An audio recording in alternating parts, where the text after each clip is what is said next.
This is Mr. B reads J.R.R. Tolkien's Lord of the Rings, and we're going to start with the incredible work of The Fellowship of the Ring, arguably one of the best books ever written. This story series is aimed at our older children in years 4, 5 and 6, and we're going to enjoy listening with it to the incredible soundtrack from the films, the music of Howard Shore. So sit back and enjoy the wonderful work and music of Lord of the Rings.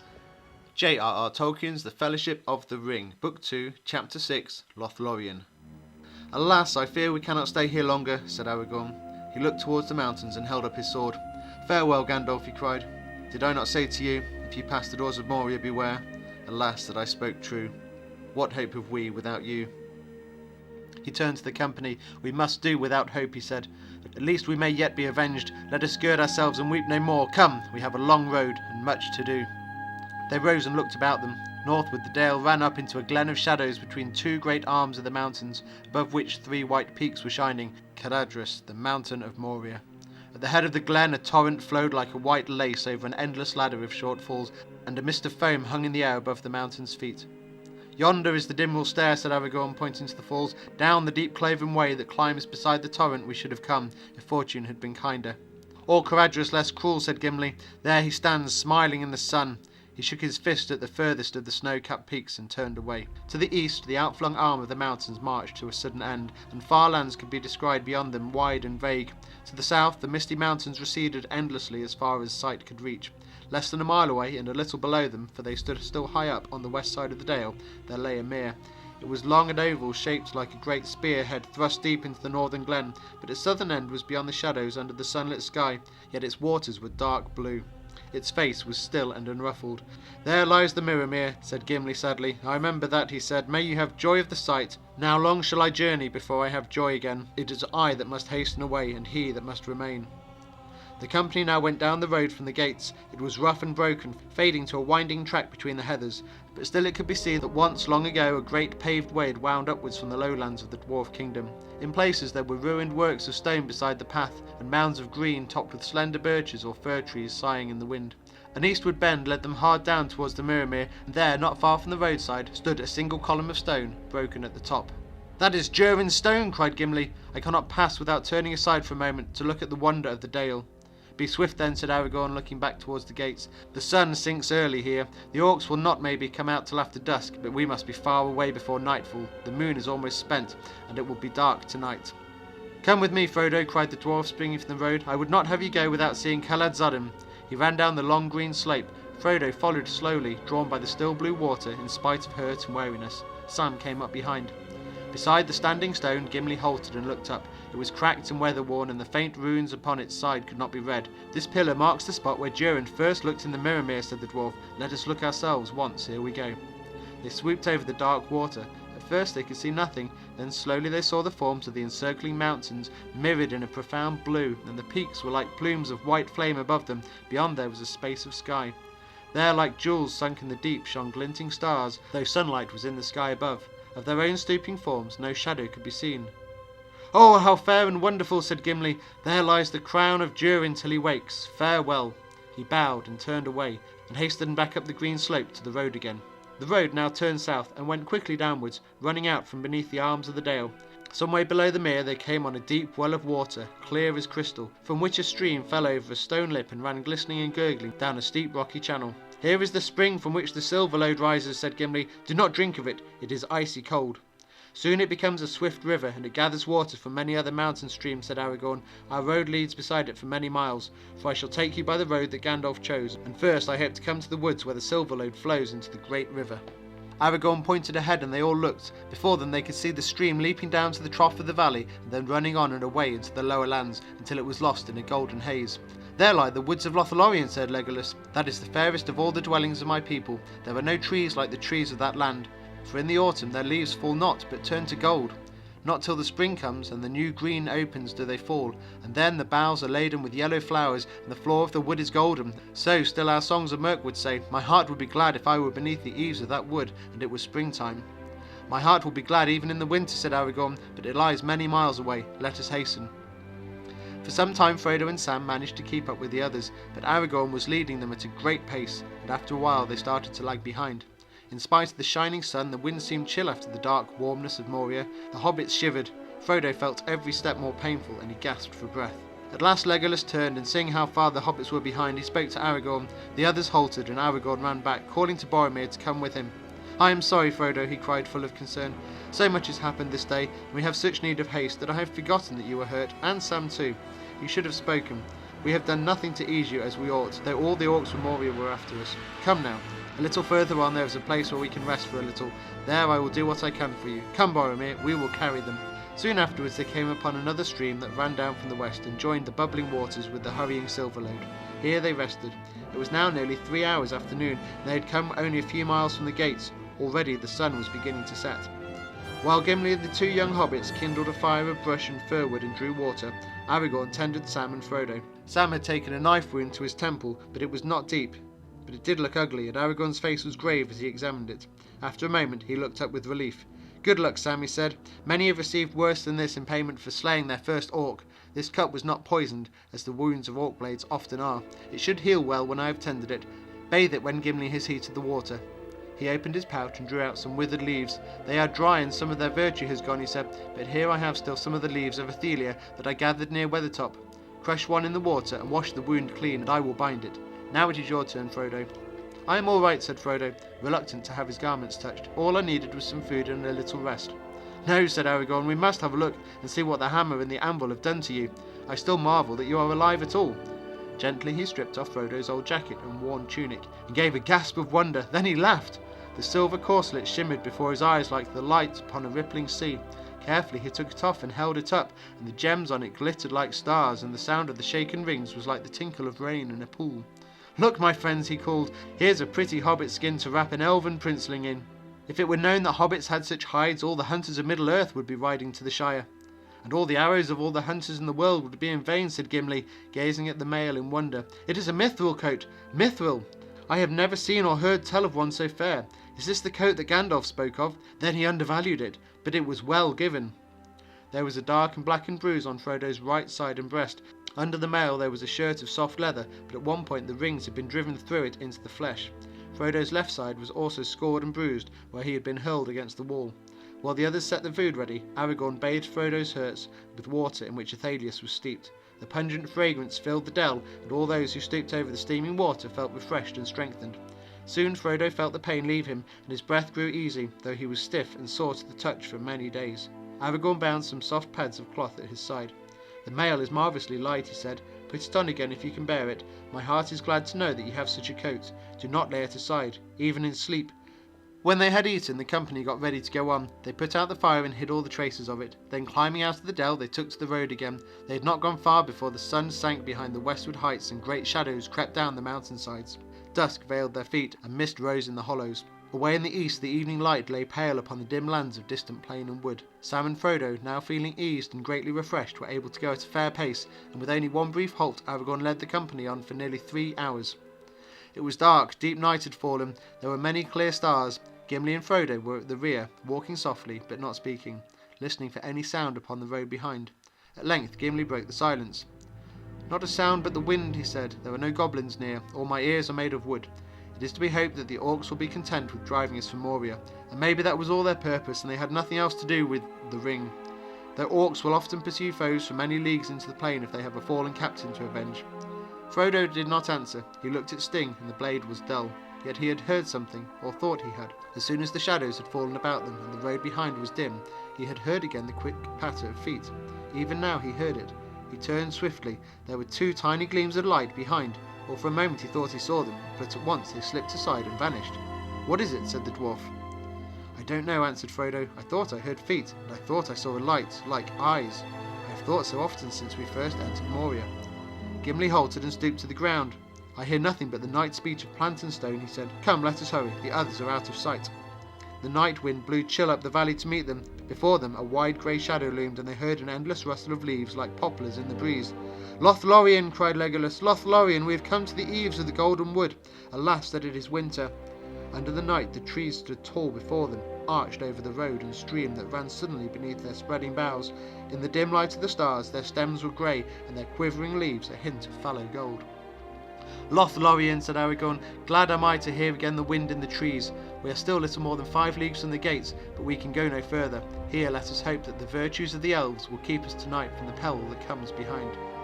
If elves indeed still dwell here in the darkening world, said Gimli, it is long since any of my own folk journeyed hither back to the land whence we wandered in ages long ago, said Legolas. But we hear that Lorien is not yet deserted, for there is a secret power here that holds evil from the land. Nevertheless, its folk are seldom seen, and maybe they dwell now deep in the woods and far from the northern border. Indeed, deep in the woods they dwell, said Aragorn, and sighed as if some memory stirred in him. We must fend for ourselves tonight. We will go forward a short way until the trees are all about us, and then we will turn aside from the path and seek a place to rest. They had gone little more than a mile into the forest when they came upon another stream flowing down swiftly from the tree-clad slopes and climbed back westwards towards the mountains. They heard it splashing over a fallen away among the shadows on their right. Its dark hurrying waters ran across the path before them and joined the Silverlode in a swirl of dim pools among the roots of the trees. Here is Nimrodel, said Legolas. Of this stream the Sylvan elves made many songs long ago, and still we sing them in the north, remembering the rainbow on its falls and the golden flowers that floated in its foam. All is dark now, and the bridge of Nimrodel is broken down. I will bathe my feet, for it is said that the water is healing to the weary. He went forward and climbed down the deep cloven bank and stepped into the stream. Follow me, he cried. The water is not deep. Let us wade across. On the further bank we can rest, and the sound of the falling water may bring us sleep and forgetfulness of grief. One by one they climbed down and followed Legolas. For a moment Frodo stood near the brink and let the water flow over his tired feet. It was cold, but its touch was clean, and as he went on and it mounted to his knees, he felt that the stain of travel and all weariness was washed from his limbs. When all the company had crossed, they sat down and rested and ate a little food, and Legolas told them the tales of Lothlorien that the elves of Mirkwood still kept in their hearts, of sunlight and starlight upon the meadows by the great river before the world was grey. At length the silence fell, and they heard the music of the waterfall running sweetly in the shadows. Almost Frodo fancied that he could hear a voice singing, mingled with the sound of the water. Do you hear the voice of Nimrodel? Asked Legolas. It is said that she sings fair songs in the woodland tongue. It is told that Nimrodel had a house built in the branches of a tree that grew near the falls, for that was the custom of the elves of Lorien, to dwell in the trees, and maybe it is so still. Therefore they were called the Galadrim, the tree people. Deep in their forest the trees are very great. The people of the woods did not delve in the ground like dwarves, nor build places of stone like men. Instead, they lived in the trees, amid the beauty all around them. And even in these latter days, dwelling in the trees might be thought safer than sitting on the ground, said Gimli. He looked across the stream to the road that led back to the Dimwall Dale, then up into the roof of dark boughs above. Your words bring good counsel, Gimli, said Aragorn. We cannot build a house, but tonight we will do as the Galadrim and seek refuge in the treetops if we can. We have sat here beside the road already longer than was wise. The company now turned aside from the path and went into the shadow of the deeper woods. Not far from the falls of Nimrodel they found a cluster of trees, some of which overhung the stream. Their great grey trunks were of mighty girth, but their height could not be guessed. I will climb up, said Legolas. I am at home among trees, by root or bough, though these trees are of a kind strange to me, save as a name in song. Melurin they are called, and are those that bear the yellow blossom, but I have never climbed in one. I will see now what is their shape and way of growth. Whatever it may be, said Pippin, they will be marvellous trees indeed if they can offer any rest at night, except to birds. I cannot sleep on a perch. Then dig a hole in the ground, said Legolas, but you must dig swift and deep if you wish to hide from orcs. He sprang lightly up from the ground and caught a branch that grew from the trunk high above his head. But even as he swung there for a moment, a voice spoke suddenly from the tree shadows above him. Daddo, it said in a commanding tone, and Legolas dropped back to earth in surprise and fear. He shrank against the bole of the tree. Stand still, he whispered to the others. Do not move or speak. There was a sound of soft laughter over their heads, and then another clear voice spoke in an elven tongue. Frodo could understand little of what was said, for the speech was that of the Sylvian folk east of the mountains, and was unlike that of the west. Legolas looked up and answered in the same language. Who are they, and what do they say? Asked Merry. They're elves, said Sam. Can't you hear their voices? Yes, they are elves, said Legolas, and they say that you breathe so loud that they could shoot you in the dark. Sam hastily put his hand over his mouth. But they also say that you need have no fear. They have been aware of us for a long while. They heard my voice across the Nimrodel and knew that I was one of their northern kindred, and therefore they did not hinder our crossing. Now they bid me to climb with Frodo, for they seem to have had some tidings of him and of our journey. The others they asked to wait a little, and to keep watch at the foot of the tree, until they have decided what is to be done. Out of the shadows a ladder was let down. It was made of rope, silver grey and glimmering in the dark, and though it looked slender, it proved strong enough to bear many men. Legolas ran lightly up, and Frodo followed slowly. Behind came Sam, trying not to breathe loudly. The branches of the malorn tree grew out nearly straight from the trunk, and then swept upward, but near the top the main stem divided into a crown of many boughs, and among these they found that there had been built a wooden platform, or flet, as such things were called in those days. The elves called it a talon. It was reached by a round hole in the centre, through which the ladder passed. When Frodo came at last up onto the flet, he found Legolas seated with 3 other elves. They were clad in shadowy grey and could not be seen among the tree stems unless they moved suddenly. They stood up, and one of them uncovered a small lamp that gave out a slender silver beam. He held it up, looking at Frodo's face and Sam's. Then he shut off the light again and spoke words of welcome in his elven tongue. Frodo spoke haltingly in return. "Welcome," the elf then said again in the common language, speaking slowly. "We seldom use any tongue but our own, for we dwell now in the heart of the forest and do not willingly have dealings with any other folk. Even our own kindred in the north are sundered from us. But there are some of us who still go abroad for the gathering of news and the watching of our enemies, and they speak the languages of other lands. I am one. Haldir is my name. My brothers Rumil and Orifin speak little of your tongue. But we have heard rumours of your coming, for the messengers of Elrond passed by Lorien on their way home up the Dimwall Stair. We had not heard of hobbits or halflings for many a long year, and did not know that any dwelt still in Middle-earth. We are willing to befriend you, as Elrond asked, though it is not our custom to lead strangers through our land, but you must stay here tonight. How many are you?" 8, said Legolas. "Myself, 4 hobbits, 2 men, one of whom, Aragorn, is an elf friend of the folk of Westerness." "The name Aragorn, son of Arathorn, is known in Lorien," said Haldir, "and he has the favour of the lady. All then is well, but you have yet spoken only of 7. "The 8th is a dwarf," said Legolas. "A dwarf," said Haldir. "That is not well. We have not had dealings with the dwarves since the dark days. They are not permitted in our land. I cannot allow him to pass." "But he is from the Lonely Mountain, one of Dane's trusty people, and friendly to Elrond," said Frodo. "Elrond himself chose him to be one of our companions, and he has been brave and faithful." The elves spoke together in soft voices and questioned Legolas in their own tongue. "Very good," said Haldir at last. "We will do this, though it is against our liking. If Aragorn and Legolas will guard him and answer for him, he shall pass, but he must go blindfolded through Lothlorien. But now we must debate no longer. Your folk must not remain on the ground. Wolves are howling on the wood's borders. If you have indeed come from Moria, the peril cannot be far behind. Tomorrow, early, you must go on. The 4 hobbits shall climb up here and stay with us. There is another talon in the next tree. There the others must take refuge. You, Legolas, must answer to us for them. Call us if anything is amiss, and have an eye on that dwarf." Legolas went at once down the ladder to take Haldir's message, and soon afterwards Merry and Pippin clambered up onto the high flet. They were out of breath and seemed rather scared. "There," said Merry, panting, "we have lugged up your blankets as well as our own. Strider has hidden all the rest of our luggage in a deep drift of leaves." "You have no need of your burdens," said Haldir. "We have food and drink to give you that will drive away the cold, and we have skins and cloaks to spare." The hobbits accepted the supper very gladly. Then they wrapped themselves warmly, not only in the fur cloaks of the elves, but in their own blankets as well, and tried to go to sleep. But weary as they were, only Sam found that easy to do. Hobbits do not like heights, and do not sleep upstairs, even when they have any stairs. The flet was not at all to their liking as a bedroom. It had no walls, not even a rail. Only on one side was there a light screen which could be removed and fixed in different places according to the wind. Pippin went on talking for a while. "I hope if I do go to sleep I shan't roll off this thing," he said. "Once I get to sleep," said Sam, "I shall go on sleeping whether I roll off or not, and the less said the sooner I'll drop off, if you take my meaning." Frodo lay for some time awake and looked up at the stars glinting through the pale roof of quivering leaves. Sam was snoring at his side long before he even closed his eyes. He could dimly see the grey forms of 2 elves sitting motionless with their arms about their knees, speaking in whispers. The other had gone down to take his watch on one of the lower branches. At last, lulled by the wind in the boughs above and the sweet murmur of the falls of the Nimrodel below, Frodo fell asleep with the songs of the elves running in his mind. Late in the night he awoke. The other hobbits were asleep. The elves were gone. The sickle moon was gleaming dimly among the leaves. The wind was still. A little way off he heard a harsh laugh and the tread of many feet on the ground below. There was a ring of metal. The sounds died slowly away and seemed to go southward on into the wood. A head appeared suddenly through the hole in the flet. Frodo sat up in alarm and saw that it was a grey hooded elf. He looked towards the hobbits. "What is it?" said Frodo. "Orc," said the elf in a hissing whisper, and cast on to the flet the rope ladder rolled up. "Orcs," said Frodo. "What are they doing?" But the elf had gone. There were no more sounds. Even the leaves were silent, and the very falls seemed to be hushed. Frodo sat and shivered in his blankets. He was thankful that they had not been caught on the ground, but he felt that the trees offered little protection except concealment. Orcs were as keen as hounds on a scent, it was said, but they could also climb. He drew out Sting, and it flashed and glittered like a blue flame, and then slowly faded again and grew dull.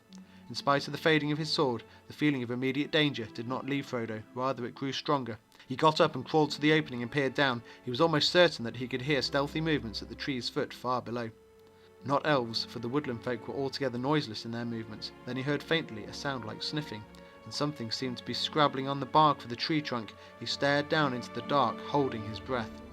Something was now climbing slowly, and its breath came like a soft hissing through closed teeth.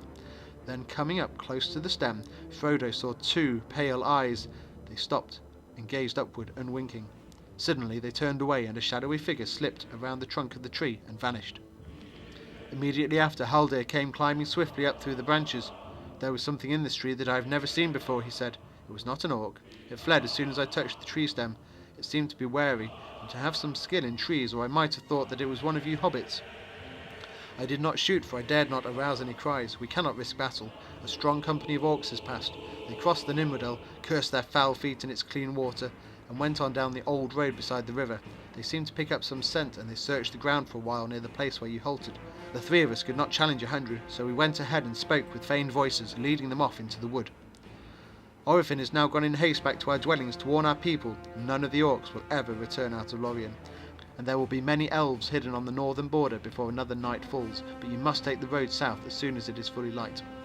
The morning was still young and cold when the company set out again, guided now by Haldir and his brother Rummel. "Farewell, sweet Nimrodel," cried Legolas. Frodo looked back and caught a gleam of white foam among the grey tree stems. They went back to the path that still went on along the west side of the Silverlode, and for some way they followed it southward. There were the prints of orc feet in the earth, but soon Haldir turned aside into the trees and halted on the bank of the river under the shadows. "Now, friends," said Haldir, "you have entered the Nath of Lorien, or the Gore as you would say, for it is the land that lies like a spearhead between the arms of the Silverlode and Anduin the Great. We allow no strangers to spy out the secrets of the Nath. Few indeed are permitted even to set foot here. As was agreed, I shall here blindfold the eyes of Gimli the dwarf. The others may walk free for a while until we come nearer to our dwellings down in Egladil, in the angle between the waters." This was not at all to the liking of Gimli. "The agreement was made without my consent," he said. "I will not walk blindfold like a beggar or a prisoner, and I am no spy. My folk have never had dealings with any of the servants of the enemy, neither have we done harm to the elves. I am no more likely to betray you than Legolas or any of my other companions." "I do not doubt you," said Haldir, "yet this is our law. I am not the master of the law, and cannot set it aside. I have done much in letting you set foot over the celebrant." "Come," said Aragorn, "if I am still to lead this company, you must do as I bid. It is hard upon the dwarf to be thus singled out. We will all be blindfold, even Legolas. That will be best. That will make the journey slow and dull." Gimli laughed suddenly. "A merry troop of fools we shall look. Come, blind our eyes, Haldir." After their eyes had all been covered, Haldir led the company slowly through the woods. The other elf walked behind. They felt the ground beneath their feet smooth and soft, and after a while they walked more freely, without fear of hurt or fall. Being deprived of sight, Frodo found his hearing and other senses sharpened. He could smell the trees and the trodden grass. He could hear many different notes in the rustle of the leaves overhead, the river murmuring away on his right, and the thin, clear voices of birds in the sky. He felt the sun upon his face and hands when they passed through an open glade. All that day the company marched on, until they felt the cool evening come, and heard the early night wind whispering among many leaves. Then they rested and slept without fear upon the ground, for their guides would not permit them to unbind their eyes, and they could not climb. In the morning they went on again, walking without haste. At noon they halted, and Frodo was aware that they had passed out under the shining sun. Suddenly he heard the sound of many voices all around him.